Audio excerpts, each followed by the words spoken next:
annonceurs, chefs d'entreprise et autres. Bref, population d'ici et d'ailleurs, cet espace vous est réservé pour la promotion de vos produits et activités. Non seulement en français, mais aussi en fond, Ditamari, Fulfulde, Batonou, Dendi. À vous le choix.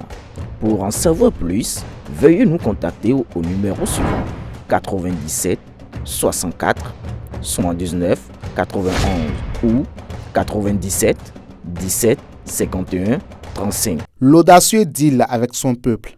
Personne ne connaît Talon, c'est lui qui nous connaît. Il faut être fou de ses convictions et d'une foi en la lucidité d'un peuple pour faire confiance à une foule. Le président Patrice Talon est une énigme. Il est un grand risque de choisir de construire un pays quand les autres l'ont habitué à la sucette. Il croit simplement relève d'un rêve digne d'un conte de fées.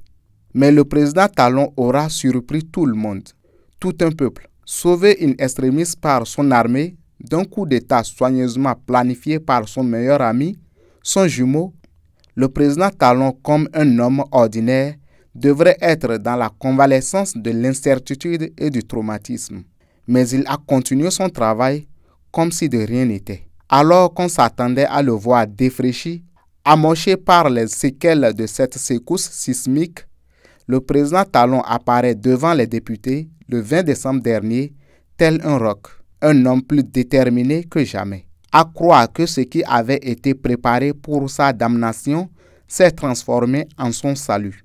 Il s'est de nouveau attaqué à nos travers, nos vieilles habitudes qu'on sait à l'évidence avoir la peau dure. Même si ce fut un paradoxe qu'il a été applaudi par tout le Parlement, les 28 députés de l'opposition compris, il n'en demeure pas moins vrai que la religion de nuit à sa personne, à sa gouvernance, continue de dominer le cœur de certains nostalgiques de notre passé peu heureux.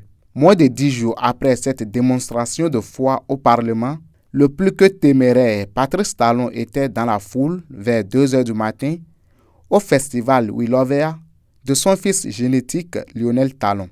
Personne ne peut dire avec certitude pourquoi il a pris tous les autres jeunes que constitue cette foule pour ses propres filles et fils.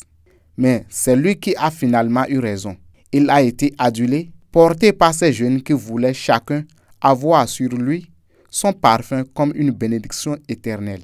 Vint maintenant le clou de la preuve de confiance en son peuple. Le président était sans garde du corps au marché Ganhi.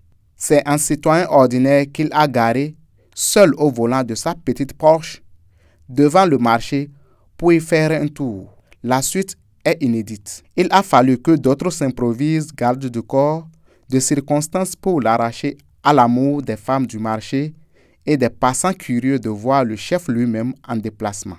Ce qui se passe aujourd'hui entre le président Talon et son peuple relève de l'inédit et traduit une vraie maturité de la jeunesse béninoise désormais remontée contre les marchands d'illusions.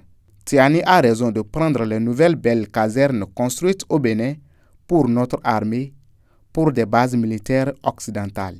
Son cerveau n'a pas encore intégré que cela est faisable en Afrique. Il continue de développer le complexe du dominé alors même qu'il se croit libéré de la domination étrangère. Le président Talon fait des jaloux au sein du syndicat des anciens et nouveaux chefs d'État africains. C'est son destin et celui du Bénin. Espérons juste que son peuple accepte de lui accorder cette retraite qu'il dit mériter en 2026. Entre développement économique, création de richesses nationales, révélation du Bénin et le pseudo-modèle démocratique importé, le peuple béninois a déjà fait son choix. Aboubakar Takou.